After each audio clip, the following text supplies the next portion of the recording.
नमस्कार, माझं नाव पंकज मुळे. आजचा विषय खूप महत्वाचा आहे. आज आपण LIC वर्सेस म्युच्युअल फंडचा कंपॅरिझन करणार आहेत, की लॉंग टर्म मध्ये कशामध्ये आपल्याला जास्तीचा फायदा होऊ शकतो. तर व्हिडिओची सुरुवात करूया. सगळ्यात पहिल्यांदा बघा, की आपण LIC बद्दल चर्चा करूया, की आपल्या आई-वडिलांनी किंवा आपल्या आजोबांनी प्रत्येकाने कुठल्या ना कुठल्या तरी LIC पॉलिसीमध्ये इन्व्हेस्टमेंट केलेली असते. आजही बघा, माझ्या घरचं तुम्हाला एक्झाम्पल देतो, की माझ्या वडिलांनी पण LIC मध्ये इन्व्हेस्टमेंट केलेली आहे, पॉलिसीज काढलेल्या आहेत. पण सगळ्यात महत्वाची गोष्ट आहे, की आपण खरंच या LIC मध्ये इन्व्हेस्ट करायला पाहिजे का? तर त्याचं उत्तर आहे नो.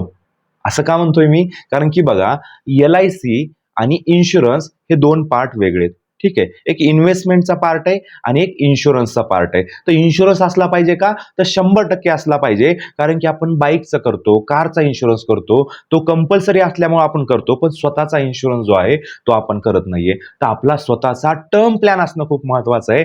आपल्याला जर काही झालं तर आपल्या फॅमिलीला चांगले पैसे मिळाले पाहिजे, त्यांच्या आयुष्यामध्ये कुठल्याही प्रकारची टंचाई आली नाही पाहिजे. आता माझं तुम्हाला एक्झाम्पल देतो. माझा स्वतःचा 1.5 करोडचा इन्शुरन्स आहे. वयाच्या 26व्या वर्षी मी काढलेला आहे. तो फक्त टर्म इन्शुरन्स आहे आणि त्याचा प्रीमियम जो आहे तो जवळपास 8,000 रुपये प्रीमियम मी दरवर्षी भरतोय. कारण की कमी वयामध्ये घेतल्यामुळं मला प्रीमियम कमी आलेला आहे आणि हा टर्म इन्शुरन्स केलेला आहे आणि मी 70 वर्षापर्यंत भरणार आहे आणि याच्यामध्ये मला एकही रुपया वापस मिळणार नाहीये. तर बघा, आणि दुसरी एक महत्वाची गोष्ट काय, की मी इन्व्हेस्टमेंट म्हणून कुठल्याही LIC पॉलिसीमध्ये मी इन्व्हेस्टमेंट केलेली नाहीये. बघा, आता हे दोन्ही गोष्टी समजून घेण्याचा प्रयत्न करा. तुम्ही LIC मध्ये ज्यावेळेस इन्व्हेस्टमेंट करतात त्यावेळेस काय होतं, की काही लोक इन्व्हेस्टमेंट म्हणून LIC कडे बघतात.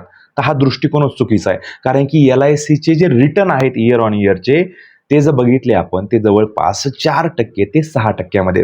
म्हणजेच काय, बँकेमध्ये जो तुम्हाला इंटरेस्ट मिळणार आहे ना, तोच LIC पॉलिसीमध्ये मिळणार आहे. तुम्हाला आश्चर्याचा धक्का वाटत असेल, पण तुम्ही जर कॅल्क्युलेशन केलं, LICचा कुठलाही प्लॅन घ्या, फक्त युलिप सोडून, युलिप बद्दल आपण चर्चा करूया. जे ट्रेडिशनल प्लॅन आहेत, जे पारंपरिक प्लॅन आहेत, त्याच्यामध्ये जर तुम्ही इन्व्हेस्टमेंट केली तर तुम्हाला जे एजंट आहे, तो LICचा तुम्हाला सांगणारा जो प्रतिनिधी आहे, तो तुम्हाला सांगेल 20 वर्षानंतर, 30 वर्षानंतर एवढे पैसे मिळतात आणि त्याची अमाऊंट खरीही असेल. पण प्रॉब्लेम काय आहे, तो कंपाऊंडिंगचा इफेक्टमुळे तेवढी अमाऊंट दिसते आता सध्या. पण जर रिअल कॅल्क्युलेशन केलं तर तो कॅल्क्युलेशन जो आहे तो जवळपास 6%, जास्तीत जास्त 6.5%च्या वर हे LICचं इयर ऑन इयरचं रिटर्न जात नाही. त्यामुळे ही सगळ्यात महत्वाची गोष्ट, याच्याकडे तुम्ही लक्ष दिलं पाहिजे. LIC मध्ये तुम्ही LIC काढा, पण कशासाठी काढायची आहे?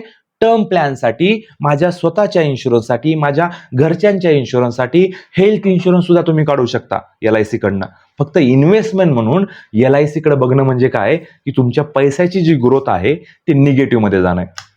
आता सध्या जर बघितलं आपण, भारतामध्ये इन्फ्लेशन रेट जो आहे तो 5 ते 6% वाढतोय, कधी कधी 7% पर्यंत जातोय. आणि तुम्हाला जो इंटरेस्ट मिळतोय, तो इंटरेस्ट जो आहे तो 5 ते 6%च मिळतोय. त्यामुळे तुमचे जे पैसे आहेत ना, ते पैसे तुम्हाला ऍक्च्युअली वाढत नाहीयेत, तर ते कमी होत आहेत. बघा, आता मी तुम्हाला एक एक्झाम्पल देतो. समजा 20 वर्षानंतर 2-2.5 करोड रुपयाची व्हॅल्यू जी आहे ती किती रुपये झाली असेल तुम्हाला माहिती आहे का? तर ती जवळपास फक्त 80 लाख रुपये राहिलेली असेल. आपल्याला वाटते ती अमाऊंट, पण ती अमाऊंट जी आहे 20 वर्षानंतर, 25 वर्षानंतर ती फक्त 80 लाख रुपये राहिली असेल. 2.5 करोड रुपयाची व्हॅल्यू. म्हणजे हे बघा, एवढा डिफरन्स आहे. आणि इंटरेस्ट रेट जो आहे, म्हणजे इन्फ्लेशन जे आहे, महागाई आहे, ती फक्त 5 ते 6%नीच पकडलेली आहे. म्हणजे आता सध्या LIC ज्या पद्धतीनं तुम्हाला रिटर्न देते ना, त्याच पद्धतीनं हे रिटर्न पकडलेले आहेत. त्यामुळं बघा, आता याच्यातनं काय गोष्ट शिकायची आहे, की बघा, जे प्रतिनिधी तुम्हाला फोर्स करतायत किंवा तुमचे जे रिलेशन आहेत, कशामुळे आहेत? कारण की त्यांना हेवी कमिशन मिळतंय. बँकेमध्ये तुम्ही ज्यावेळेस लोन काढायला जातात, तिथंही तुम्हाला इन्शुरन्स घ्या, इन्शुरन्स घ्या म्हणून तुमच्या मागं लागले जातात. कारण की बँकेला त्याच्या मागं हेवी कमिशन मिळतं. कमिशन जर बघितलं आपण तर ट्रेडिशनल प्लॅनवर जवळपास 30%, 40% कमिशन आहे. बँकेला तर 50% सुद्धा या कंपन्या कमिशन देतात. का देतात?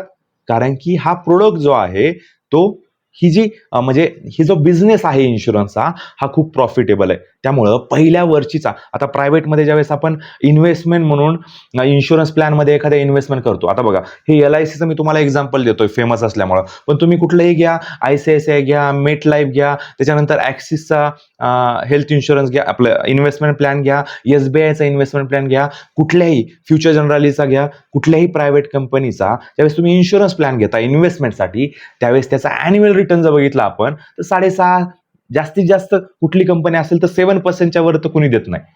ठीक आहे. तर आता दुसरा ऑप्शन जो आहे तो म्युच्युअल फंडचा. सगळ्यात पहिल्यांदा हे कंपॅरिझनच बरोबर नाहीये. ठीक आहे. पण टर्म प्लॅन काढायचा आहे, पण इन्शुरन्समध्ये इन्व्हेस्टमेंट करायची नाहीये. प्युअरली टर्म प्लॅन बाजारामध्ये अवेलेबल आहे. तुम्ही पॉलिसी बाजारासारख्या वेबसाईटवरनं डायरेक्टली करू शकता. तिथं तुम्हाला कुठल्याही प्रकारचं कमिशन देण्याची गरज नाहीये किंवा कुठलाही प्रतिनिधी असेल की त्याच्याकडून तुम्ही इन्व्हेस्टमेंट करू शकता. मी कुठल्याही प्रतिनिधी किंवा कुठल्याही एजंट विरोधामध्ये बोलत नाहीये. ते चांगलंच काम करतायत. बघा आता दुसरी महत्वाची एक गोष्ट त्याच्यामध्ये एक पार्ट आहे. LIC मध्ये एक युलिप नावाचा प्रकार आहे. ठीक आहे. युलिप म्हणजे काय? ते शेअर मार्केटमध्ये इन्व्हेस्टमेंट करतात. तो प्रोडक्ट चांगला आहे. पण प्रॉब्लेम काय त्याच्यामध्ये पण तुम्ही डायरेक्टली म्युच्युअल फंड आणि युलिप या दोघांचं जर कंपॅरिझन केलं म्हणजे LIC मध्ये युलिप नावाचा प्रोडक्ट आहे आणि म्युच्युअल फंड या दोघांमध्ये जर कंपॅरिझन केलं तर युलिपची जी फीस असते जो फंड मॅनेज करण्यासाठी जी फीस आकारली जाते ती युलिपची जास्त असते.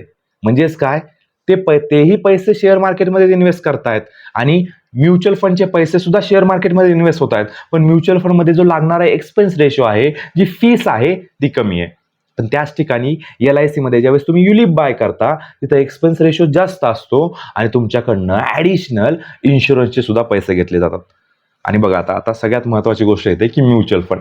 आता लोक म्हणतील की LIC सेफ आहे, तिथं तुम्हाला गॅरंटेड पैसे मिळतात. ह्या सगळ्या गोष्टी खऱ्या आहेत. मार्केटमध्ये पण असे असंख्य इन्स्ट्रुमेंट आहेत, म्युच्युअल फंडमध्ये पण असे असंख्य बॉन्ड्स आहेत, फंड्स आहेत की ज्याच्यामध्ये तुम्हाला गॅरंटेड पैसे मिळतात. LIC जेवढे पैसे देते ना त्याच प्रमाणामध्ये तुम्हाला इथं सुद्धा पैसे मिळतात. मार्केटचा काही संबंध नाहीये. असे फंड सुद्धा अवेलेबल आहेत मार्केटमध्ये. ठीक आहे. तर बघा आता म्युच्युअल फंडमध्ये लिक्विड फंडची कॅटेगरी आहे की ज्याच्यामध्ये तुम्हाला 6-7% इंटरेस्ट रेट मिळू शकतो. कॉर्पोरेट बॉन्ड फंडमध्ये तुम्ही इन्व्हेस्टमेंट केली तर तुम्हाला अजून एक यामध्ये 50 पैशांनी या 7%, 7.5% तुम्हाला इंटरेस्ट मिळू शकतो. कॉर्पोरेट बॉन्ड फंड असे वेगवेगळे फंड्स आहेत. ठीक आहे. याच्यामध्ये याचा शेअर मार्केटचा काहीच संबंध नाहीये. त्याच ठिकाणी ज्यावेळेस तुम्ही म्युच्युअल फंडमध्ये डायरेक्टली इक्विटीमध्ये इन्व्हेस्ट करता सगळ्यात महत्वाची गोष्ट काय असते की शेअर मार्केटमध्ये रिस्क कधी आहे बघा हे जाणून घ्या. नॉर्मल ग्रामीण भागातल्या लोकांना माहित नसतं की शेअर मार्केटमध्ये रिस्क कधी आहे की ज्यावेळेस तुमचा टाइम झोन जो आहे तो 1 वर्षाचा, 2 वर्षाचा, 3 वर्षाचा ज्यावेळेस असेल ना त्यावेळेस त्याच्यामध्ये रिस्क असते. पण ज्यावेळेस आपला टेन्युअर जास्त असतो जसं की LICचा पॉलिसीचा 15 वर्ष, 20 वर्ष, 30 वर्षाचा टेन्युअर असतो. त्याच पद्धतीनं जर तुम्ही म्युच्युअल फंडमध्ये 20 वर्ष, 30 वर्ष, 25 वर्षासाठी इन्व्हेस्टमेंट केली ना ते रिटर्न आहेत ना कुठं जातील. बघा आपण असंख्य व्हिडिओ म्युच्युअल फंडवर बनवलेले आहेत की म्युच्युअल फंडचे जर रिटर्न बघितले आपण इयर ऑन इयर समजा आपण निफ्टीमध्ये जरी पैसे लावले असते तरी तुम्हाला 15-16% आरामशीर रिटर्न मिळाले असते. तेही इयर ऑन इयर कंपाऊंडिंगने तुम्हाला ते पैसे लॉंग टर्म मध्ये खूप मोठ्या प्रमाणात वाढले असते. त्याच ठिकाणी आपण जर स्मॉल कॅप म्युच्युअल फंडमध्ये म्युच्युअल फंडचे पण प्रकार आहेत. लार्ज कॅप आहे, मिड कॅप आहे, स्मॉल कॅप आहे. याच्याबद्दलचे आपण डिटेल व्हिडिओ बनवलेले आहेत. स्मॉल कॅप मध्ये जर इन्व्हेस्टमेंट केली असते तरी तुम्हाला 17-18% रिटर्न मिळाले असते. बघा आता काही लोक म्हणतील की याच्यामध्ये रिस्क आहे.